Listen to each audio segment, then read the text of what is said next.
Engaging elementary school students virtually. Introduction. Hi, my name is Marcy Torres, and I am the school counselor at Shore Acres Elementary. Today, I'm going to go over how to engage elementary school students virtually. I want to start this presentation by acknowledging how resilient our students have been. Many of our students are carrying the weight of both a pandemic and racial injustice, not to mention potential stress from their own household.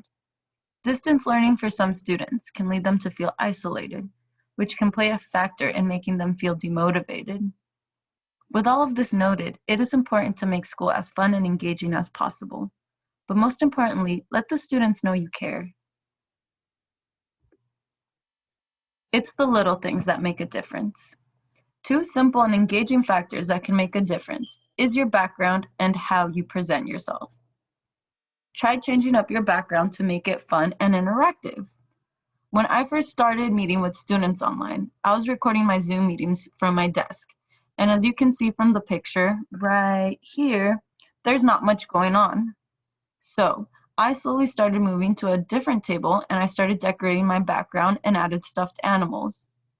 From time to time, I'll reorganize the background and switch out the stuffed animals. And the kids are always excited to see what has changed and what is different and what did I add. The stuffed animals are especially popular among the younger grades. So those toys end up helping introduce the lessons and the kids get super excited about that. And they always want to talk to the stuffed animals too. So if you're teaching TK to second, I highly encourage your background to be interactive and possibly having some stuffed animals there. Your energy and your tone is contagious to your students. As I mentioned, the way you present yourself matters. If you're teaching with low energy, the students are more than likely to get distracted and also be low energy. Just think of how exciting some of your college lectures were when the professor is monotone and not enthusiastic. Now picture an elementary school student with low attention span in that same situation. It's not the best combo. But if you are happy and enthusiastic, the students are more likely to be responsive. And I get it. I understand it is not the easiest thing to always be high energy. So I encourage mini movement breaks in between to help everyone wake up. Some of my favorite movement breaks are on Go Noodle, or I like to also use YouTube and search up Just Dance. And if you don't want to use the computer, you just want to break, you can also just do some light stretching, some jumping around, and that will also do the job. Every class is different. I noticed that every class tends to have a favorite movement break or a favorite video. So just give it a try and find out what your class likes. What small detail can you change in your everyday teaching setting? And how is your energy when you teach? Community, not compliance. I have talked to students who struggle with online participation and attending class. And most of the time, it is because they don't feel connected to their class or classmates because there's less interaction going on and they're just at home all day. School is just something they have to do. For some students, school is the only interaction they're getting outside of their own household. Because you're teaching online, you really need to invest some time in connecting with your students and helping them feel good about this learning experience. Building that class relationship will go a long way and make distance learning meaningful for them. Some examples of how to start building your class community include morning meeting check-ins or checking out at the end of the day. These meetings can be as simple as having a class conversation or having students show off their pet or a toy. You can even end these morning meetings with a reminder of the expectations, which will help set the tone for your academic day. These meetings will allow you to provide students with a safe place where they get to establish and maintain relationships to other students and yourself. Another idea to help build a community in your classroom can include having your class come up with a class mascot, which is also a great opportunity for team building. You can then include this mascot on assignments or lessons. And trust me, if you hype up your class mascot, so will your kids. They'll take pride in it. I've witnessed it. Students will come up to me and tell me all about their class mascot. It's a really fun idea. Also, starting class traditions or have class spirit days.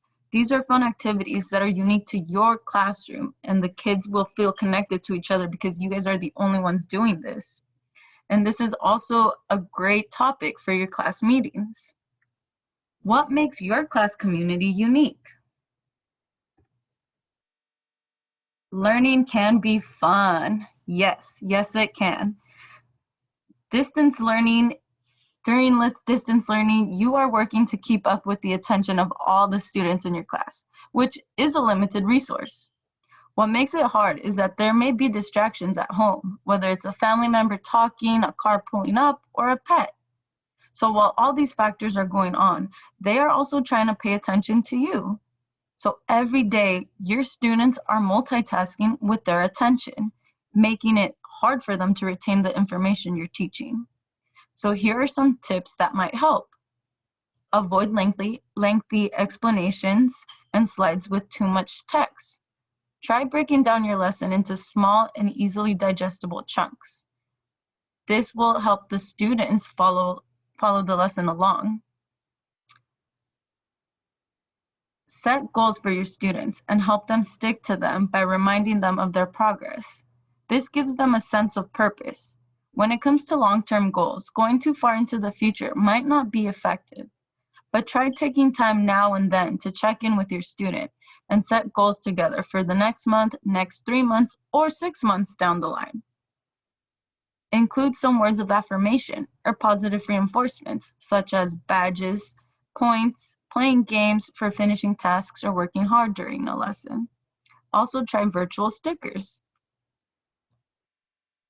How else can you make learning fun? Use technology to your advantage. Mix up the tempo of your lesson by adding a variety of different activities.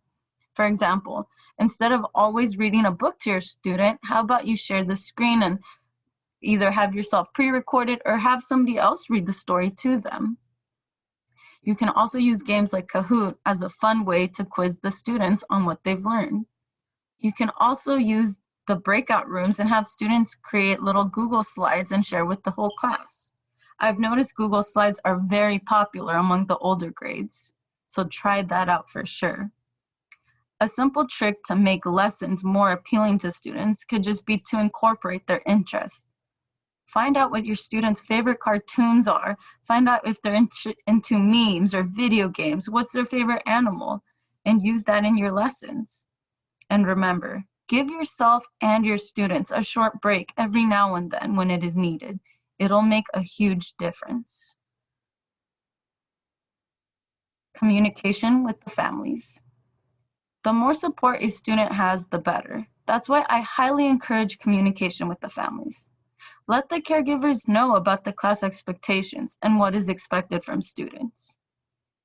Although we've been doing distance learning for a while, this experience is still pretty new, and some families may still need some reminders of what are the expectations, or they might just need some clarification.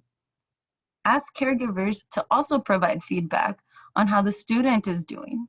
Remember, elementary school students might not always realize when they are struggling. So establishing some clear lines of communications with the families and teaching students ways that they can reach out to you when they need help is a key. Sometimes the environment in which students are learning from can be more of a distraction than anything. If you notice that, talk to the family on how to set up their workspace and explain why it is important to help students set up a desk in an area that minimizes distraction and keeps students engaged. And of course, also provide your families with some positive news about your students whenever you can. It is always nice and very appreciated. How often do you communicate with your parents? Thank you for listening, and teachers, thank you for all your hard work.